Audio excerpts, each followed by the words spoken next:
அனைவருக்கும் brokerage free வணக்கங்கள். brokerage free investment சேனல்ல இருந்து தினமும் மார்க்கெட் வியூ அப்டேட்ஸை கொடுத்துட்டு இருக்கோம். மார்க்கெட்டில் இன்னைக்கு இருக்கிற பிக் நியூஸ் என்னென்ன அப்படிங்கிறத அனலைஸ் பண்ணி அந்த அனாலிசிஸ் ரிப்போர்ட்டை கொடுத்துருக்கோம். ஸோ வாங்க அது என்னன்னு பார்க்கலாம். நேற்று மார்க்கெட்டில் நடந்த முக்கிய நிகழ்வுகள் என்னென்ன அப்படின்னா, நேற்று மார்க்கெட் பேரிஷ் நோட்டில் முடிவடைந்திருந்தது. ஃபாரின் இன்ஸ்டிடியூஷனல் இன்வெஸ்டர்ஸ் 78 கோடி மதிப்புள்ள ஷேர்ஸ் செல் பண்ணியிருக்காங்க. டொமஸ்டிக் இன்வெஸ்டர்ஸ் 84 கோடி மதிப்புள்ள ஷேர்ஸை செல் பண்ணியிருக்காங்க. நிஃப்டியோட டெய்லி சார்ட்டில் hanging man type of candle sticks form இருக்கு. இந்த ஹேங்கிங் மேன் கேண்டில் ஸ்டிக்ஸ் எதை இண்டிகேட் பண்ணும் அப்படிங்கிறதையும் நம்ம தெளிவாக பார்க்கலாம். நேற்று நிஃப்டி 10,949 ஓப்பன் ஆகி 10,922 க்ளோஸ் ஆனது. நிஃப்டியோட இன்ட்ராடே ஹை 10,949, லோ 10,864 இருந்தது. நேற்று 85 பாயிண்ட்ஸ் மார்க்கெட் மேலே கீழே ஏறி இறங்கிட்டு இருந்தது. அதோட ப்ரீவியஸ் க்ளோஸ் 10,963 39 பாயிண்ட்ஸ் கீழே இறங்கி இருந்தது. இப்போதைக்கு நிஃப்டியோட சப்போர்ட் லெவல்ஸ் 10,829, 10,877 இருந்தது. ரெசிஸ்டன்ஸ் லெவல்ஸ் 11,057 11,093 வரைக்கும் இருக்கு. பேங்க் நிஃப்டியோட சப்போர்ட் லெவல்ஸ் 27,404 27,823 வரைக்கும் இருக்கு. பேங்க் நிஃப்டியோட ரெசிஸ்டன்ஸ் லெவல்ஸ் 27,544 27,611 வரைக்கும் இருக்கு. நேற்று நிஃப்டியோட மேக்ஸிமம் கால் ஓப்பன் இன்ட்ரெஸ்ட் 33,000.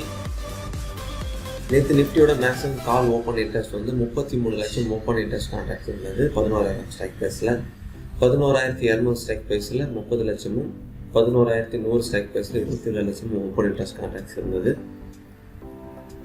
நிஃப்டியோட maximum put open interest 10,500 strike ப்ரைஸில் 33 லட்சம் ஓப்பன் இன்ட்ரெஸ்ட் கான்ட்ராக்ட் இருந்தது.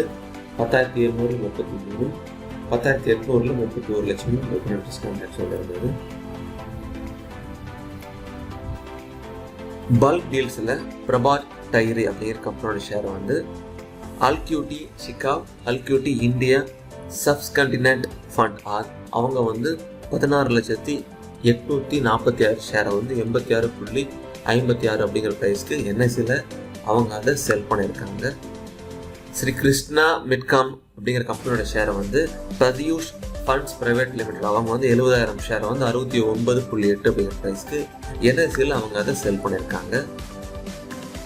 ஃபியூவெண்ட் லேப்ஸ் அப்படிங்கிற கம்பெனியோட ஷேரை இசிஎல் ஃபினான்ஸ் அவங்க 2,13,345 ஷேர் 26.25 அப்படிங்கிற ப்ரைஸ்க்கு என்எஸ்சியில் பை பண்ணியிருக்காங்க. அதே கம்பெனி 25.28 அப்படிங்கிற ப்ரைஸ்க்கு பிஎஸ்சிலையும் 1,43,525 ஷேர் அவங்க அதை பை பண்ணியிருக்காங்க. அதே கம்பெனி 21.35 அப்படிங்கிற ப்ரைஸ்க்கு 10 லட்சம் ஷேரை செல் பண்ணியிருக்காங்க என்எஸ்சியில். சேம் பிஎஸ்சிலையும் அவங்க 21.25 அப்படிங்கிற ப்ரைஸ்க்கு பிஎஸ்சிலையும் அவங்க செல் பண்ணியிருக்காங்க. அப்புறம் எஸ்கேஎஸ் ஃபின்காப் பிரைவேட் லிமிடெட் அவங்களும் 5 லட்சம் ஷேரை என்எஸ்சியில் 21.35 அப்படிங்கிற ப்ரைஸ்க்கு அந்த ஷேரை அவங்க செல் பண்ணியிருக்காங்க. பேஜ் இண்டஸ்ட்ரீஸ் அப்படிங்கிற கம்பெனியோட ஷேரை நாலந்தா இந்தியா ஃபண்ட் லிமிடெட் அவங்க 1,85,000 ஷேர் 22,161.05 அப்படிங்கிற ப்ரைஸ்க்கு பிஎஸ்சியில் அவங்க அதை செல் பண்ணியிருக்காங்க. குவார்டர்லி ரிசல்ட்ஸ் அப்டேட்ஸில் ஐசிஐசிஐ ப்ரூடென்ஷியல் லைஃப் இன்சூரன்ஸ் கம்பெனியோட Q3 ரிசல்ட் வெளியானது. அது ப்ராஃபிட் 452 கோடியிலேருந்து 296 கோடியாக அது கீழே இறங்கியிருந்தது. அதோட நியூ ப்ரீமியம் இன்கம் அதிகமாகி 6,795 கோடியிலிருந்து 7,483 கோடியாக இயர் ஓவர் இயரில் அது அதிகமாக இருந்தது. ஜெனேஷ் பவர் இன்ஃப்ராஸ்ட்ரக்சர்ஸ் அப்படிங்கிற கம்பெனியோட Q3 ரிசல்ட் வெளியானது. அது Q3 ரிசல்ட் அதிகமாகி 13 கோடியிலிருந்து அது 23 கோடியாக அதிகமாக இருந்தது. அதோட ரெவன்யூ இயர் ஓவர் இயரில் 200 கோடியிலிருந்து 292 கோடியாக அது அதிகமாக இருந்தது. HDFC ஸ்டாண்டர்ட் லைஃப் இன்சூரன்ஸ் அந்த கம்பெனியோட Q3 ரிசல்ட் 18% வரைக்கும் அதோட Q3 ப்ராஃபிட் அதிகமாக இருந்தது. அதோட இயர் ஓவர் இயர் அதுவும் அதோட ஃபர்ஸ்ட் இயர் ப்ரீமியம் அதிகமாக இருந்தது. 1,225 கோடியாக இயர் ஓவர் இயரில் இருந்தது. RS சாஃப்ட்வேர் அதோட Q3 லாஸ் 6.5 கோடி விசஸ் 7.2 கோடியாக இருந்தது. அதோட ரெவன்யூ Q on Qல 14.7 கோடியிலேருந்து 17 கோடியாக வந்து அது அதிகமாக இருந்தது. அதோட Q3 ப்ராஃபிட் வந்து கீழே இறங்கி இருந்தது. 4 கோடியிலேருந்து அது 2 கோடியாக வந்து இருந்தது. அதோட ரெவன்யூ வந்து இயர் ஓவர் இயரில் வந்து 20 கோடியிலேருந்து 10 கோடியாக வந்து கீழே இறங்கி இருந்தது.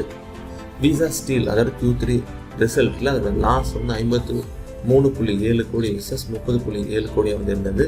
அதோட இயர் ஓவர் இயர் ரெவன்யூ வந்து கீழே இறங்கி 386 கோடியிலேருந்து 370 கோடியாக வந்து கீழே இறங்கி இருந்தது. நிஃப்டியோட டெய்லி சார்ட்டில் ஃபார்ம் ஆயிருக்கு. அந்த ஹேங்கிங் மேன் கேண்டில் ஸ்டிக்ஸ்னா என்ன அப்படின்னு பார்க்கலாம். இந்த ஹேங்கிங் மேன் கேண்டில் ஸ்டிக்ஸ்னா என்ன அப்படின்னா, இந்த ஹேங்கிங் மேன் கேண்டில் ஸ்டிக்ஸோட ஓப்பனு, ஹை, க்ளோஸு இது எல்லாமே அரௌண்ட் சேம் ப்ரைஸ் ரேஞ்சுக்குள்ளே இருக்கும். அதோட லோயர் ஷேடோ லென்த் வந்து நல்ல நீளமாக இருக்கும். அதோட பாடியை 2 மடங்கு வச்சா எந்த அளவுக்கு நீளமாக இருக்கும் அந்த அளவுக்கு நீளமாக இருக்கும்.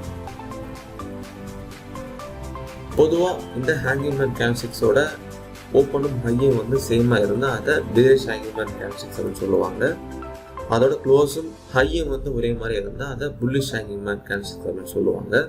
இது எதை இண்டிகேட் பண்ணுது அப்படின்னா, இதே மாதிரி கேண்டில் ஸ்டிக்ஸ் வந்து அப் ட்ரெண்டில் ஃபார்ம் ஆனால் அது பொட்டன்ஷியல் ட்ரெண்ட் ரிவர்சல் கொடுக்கும் அப்படின்னு இது இண்டிகேட் பண்ணிட்டு இருக்கு. இது அப் ட்ரெண்டில் இந்த கேண்டில் ஸ்டிக்ஸ் ஃபார்ம் ஆனிச்சுன்னா பொட்டன்ஷியல் ட்ரெண்ட் ரிவர்சல் கொடுக்கும் அப்படின்னு இண்டிகேட் பண்ணிட்டு இருக்கு. ஆனால் ஸ்டாக் சிக்னல் கிடையாது. நம்ம காம்பினேஷன் ஆஃப் பேட்டர் நம்ம வேரியஸ் இண்டிகேட்டர் வச்சு தான் நம்ம ரிவர்சலை வந்து நம்ம கன்ஃபார்ம் பண்ணிக்கணும். இந்த ஹேங்கிங் மேன் கேண்டில் ஸ்டிக்ஸ் வந்து நிஃப்டியோட டெய்லி சார்ட் எப்படி இருக்குது அப்படின்னு பார்க்கலாம். நிஃப்டியோட டெய்லி சார்ட்டில் ஃபார்ம் ஆயிருக்கு. அந்த ஹேங்கிங் மேன் கேண்டில் ஸ்டிக்ஸை வந்து இப்போ நீங்கள் பார்த்துட்டு இருக்கீங்க. அதோட ஓப்பனு, அப்புறம் ஹை, அப்புறம் க்ளோஸ் இது எல்லாமே பாருங்கள் ஆல்மோஸ்ட் சேம் ப்ரைஸ் ரேஞ்சுக்குள்ளே இருக்குது. ஆனால் அது லோயர் ஷேடும் நல்லா நீளமாக இருக்குது. இந்த மாதிரி கேண்டில் ஸ்டிக்ஸ் வந்து அப் ட்ரெண்டில் ஃபார்ம் ஆனிச்சுன்னா அது பொட்டன்ஷியல் ட்ரெண்ட் ரிவர்சல் கொடுக்கும் அப்படின்னு இந்த கேண்டில் ஸ்டிக்ஸ் வந்து இண்டிகேட் பண்ணிட்டு இருக்கு. நம்ம முன்ன சொன்ன மாதிரி இது ஸ்டாக் சிக்னல் கிடையாது. நம்ம காம்பினேஷன் ஆஃப் பேட்டர்ன் அப்புறம் வேரியஸ் இண்டிகேட்டர் வச்சு தான் இந்த ட்ரெண்ட் ரிவர்சல் நம்ம கன்ஃபார்ம் பண்ணிக்கணும். நம்ம பொறுத்திருந்து பார்க்கலாம் இந்த கேண்டில் ஸ்டிக்ஸுக்கு வந்ததுக்கு தகுந்த மாதிரி அதை மாற்றங்கள் ஏதாவது ட்ரெண்ட் ரிவர்சல் கொடுக்குதா இல்லையா அப்படின்னு. நேற்று ப்ரைஸும் அதிகமாகி ஓப்பன் இன்ட்ரெஸ்ட்டும் அதிகமாகி லாங் பில்டப்பில் இருந்த லிஸ்ட் ஆஃப் ஷேர்ஸ் பார்த்துட்டு இருக்கீங்க. லாங் பில்டப்பில் இருந்தால் ஷார்ட் டேர்மில் அந்த ப்ரைஸ் வந்து மேலே போகும் அப்படின்னு அதோட அறிகுறி சொல்லும். அதில் 3% மேலே அண்டர்டெக்ஸ் மற்றும் ஆக்சிஸ் பேங்க் இருக்கிறது. லாங் அன்வைண்டிங்கில் ப்ரைஸும் கீழே குறைஞ்சி ஓப்பன் இன்ட்ரெஸ்ட்டும் கீழே குறைஞ்ச லிஸ்ட் ஆஃப் ஷேர்ஸ் பார்த்துட்டு இருக்கீங்க. அதில் பர்சன்டேஜ் சேஞ்ச் ஓப்பன் இன்ட்ரெஸ்ட்டில் வந்து 4% மேலே மைனஸ் ஆயிருந்தது பாரதி இன்ஃபர்டில் இருந்தது. 1% மேலே TCS, ONGC, Coal India, HDFC bank, Zee Entertainment வந்து இருந்தது. லாங் அன்வைண்டிங்கில் இருந்தால் ஷார்ட் டேர்மில் அந்த ப்ரைஸ் வந்து கீழே இறங்கும் அப்படின்னு அதோட அறிகுறி சொல்லும். அது தகுந்தாற்போல் மாறி தான் நீங்கள் பேப்பர் பண்ணி செக் பண்ணிக்கலாம். ஷார்ட் பில்டப்பில் ப்ரைஸ் கீழே இறங்கி ஓப்பன் இன்ட்ரெஸ்ட் அதிகமான லிஸ்ட் ஆஃப் ஷேர்ஸ் பார்த்துட்டு இருக்கீங்க. ஒரு பர்சன்டேஜ் சேஞ்ச் ஓப்பன் இன்ட்ரெஸ்ட்டில் வந்து 9% மேலே வந்து அடானி போட்டிருந்தது. 7% மேலே வந்து மகேந்திரன் இருந்தது. அப்புறம் மசியல் டெக்னாலஜிஸ் வந்து இருந்தது. 5% மேலே வந்து மாருதி சுசுகி வந்து இருந்தது. ஏஷியன் பெயிண்ட்ஸ் வந்து 4% மேலே சேஞ்ச் ஆயிருந்தது. இந்தியா ஹவுசிங் ஃபைனான்ஸ் வந்து 3% மேலே சேஞ்ச் ஆயிருந்தது. 2% மேலே வந்து யூபிஎல் லிமிடெட் வந்து இருந்து. டாடா ஸ்டீல் வந்து அது 2% இருந்தது. ஐசிஐசிஐ பேங்க் வந்து 2% இருந்தது. மற்றது எல்லாமே அதுக்கும் கீழே இருந்தது. ஷார்ட் பில்டப்பில் இருக்கிற ஷேர்ஸ் வந்து ஷார்ட் டேர்ம் ப்ரைஸ் வந்து கீழே இறங்கும் அப்படின்னு அறிகுறி சொல்லும். அதனால போல் ஏதாவது மாற்றங்கள் கொடுக்குதா நம்ம பொறுத்து வந்து பார்க்கலாம். ஷார்ட் கவரிங்கில் ப்ரைஸும் அதிகமாக ஓப்பன் இன்ட்ரெஸ்ட்டும் அதிகமான லிஸ்ட் ஆஃப் ஷேர்ஸில் அது பர்சன்டேஜ் சேஞ்ச் ஓப்பன் இன்ட்ரெஸ்ட்டில் 9%க்கும் மேலே வந்து சன்ஃபார்மா வந்து இருந்தது. 4%க்கும் மேலே வந்து கெயில் இருந்தது. 3%க்கும் மேலே வந்து பாரத் பெட்ரோலியம் வந்து இருந்தது. பஜாஜ் ஃபின் சர்வீஸ் 2%க்கும் மேலே இருந்தது. 1%க்கும் மேலே வந்து Indian Oil Corp, Hindustan petroleum வந்து இருந்தது. அப்புறம் doctor Reddy's laboratories, Titan company, Bajaj fin services வந்து இருந்தது. ஷார்ட் கவரிங்கில் இருந்தால் ஷார்ட் டேர்மில் அதோட ப்ரைஸ் வந்து மேலே போகும் அப்படின்னு அதோட அறிகுறி சொல்லும். அது தகுந்தாற்போல் மாறுதா அப்படின்னு செக் பண்ணிக்கலாம். வேல் மார்க்கெட்ஸில் நேற்று அமெரிக்கா சென்டெக்ஸில் கனடா இண்டெக்ஸ் மட்டும்தான் வந்து ப்ளஸில் முடிஞ்சிருந்தது. மற்ற இது எல்லாமே வந்து மைனஸில் முடிஞ்சிருந்தது. ரொம்ப முக்கியமான to Jones, S&P 500, Nasdaq index எல்லாமே 1.2, 1.4, 1.9 அப்படின்னு ஒரு பர்சன்டேஜ் சேஞ்சாக வந்து மைனஸில் முடிஞ்சிருந்தது. யூரோப் இண்டெக்ஸும் எல்லா இண்டெக்ஸுமே வந்து மைனஸில் வந்து முடிஞ்சிருந்தது. இன்னைக்கு காலையில் ரிப்போர்ட் ப்ரிப்பேர் பண்ணும்போது ஜப்பான், ஹாங்காங், சைனா இதெல்லாம் மார்க்கெட் ஓப்பனாக ப்ளஸில் போயிட்டு இருந்தது. சிங்கப்பூர் நிஃப்டி வந்து 10,944 அந்த ரேஞ்சில் இருந்தது. 12 பாயிண்ட்ஸ் வந்து அந்த ப்ளஸில் போயிட்டு இருந்தது. நான் பொறுத்திருந்து பார்க்கலாம். நான் பொறுத்தது பார்க்கலாம். நிஃப்டியோட டெய்லி சார்ட்டில் ஃபார்ம் இருக்குது, ஹேங்கிங் மேன் கேண்டில்ஸ்டிக்ஸ், அப்புறம் வேர்ல்ட் மார்க்கெட்ஸ் எல்லாமே மைனஸில் போயிட்டு இருந்தது. இது தந்தாற்போல் மார்க்கெட் வந்து NSE நிஃப்டி வந்து இன்னைக்கு மைனஸில் போகுது அல்லது வேறு ஏதாவது மாற்றம் கொடுக்குதா அப்படின்னு.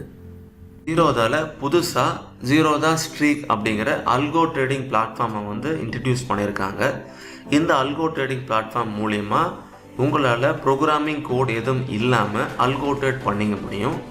அதாவது ரொம்ப சிம்பிளாக கிரியேட்டு, பேக் டெஸ்ட்டு, டெப்ளாய் அப்படிங்கிற அந்த 3 ஸ்டெப்பில் உங்களால் அந்த அல்கோ ட்ரேடை பண்ணி முடிச்சிட முடியும். இதுக்கு முன்னாடி நீங்கள் அல்கோ ட்ரேட் பண்ணணும்னா அதுக்குன்னு நீங்கள் தனி பிளாட்ஃபார்ம் தேவைப்படும். டேட்டா வேறு எங்கேயாவது இருந்து நீங்கள் வாங்க வேண்டியது இருக்கும். பட் இந்த ஜீரோதா ஸ்ட்ரீக் பிளாட்ஃபார்மில் அந்த மாதிரி எதுவும் தேவைப்படாது. இந்த ஜீரோதா ஸ்ட்ரீக் லிங்க் வந்து கீழே டிஸ்கிரிப்ஷனில் கொடுத்துருக்கோம். அதை நீங்கள் கிளிக் பண்ணி உங்களோட கைட்டோட ஐடியும் பாஸ்வேர்டை கொடுத்து 7 நாள் ஃப்ரீ ட்ரையல் வெர்ஷன் நீங்கள் யூஸ் பண்ணிக்கலாம். இந்த Zerodha streak free trial and demo உங்களுக்கு வேணும்னா நீங்கள் கீழே டிஸ்கிரிப்ஷனில் இருக்க நம்பர்ஸ் கூப்பிட்டு நீங்கள் அந்த டெமோவை வந்து நீங்கள் தமிழில் ரொம்ப சுலபமாக நீங்கள் வாங்கிக்கலாம். புரோக்கரேஜ் ஃப்ரீயின் சார்பாக இந்த நியூஸை வழங்கியது பிரபாகரன். மேற்கொண்டு நான் சொன்ன இந்த ஸ்டாக்ஸில் எனக்கு எந்த ஹோல்டிங்ஸும் இல்லை அப்படிங்கிறதையும் தெரியப்படுத்திடுறேன்.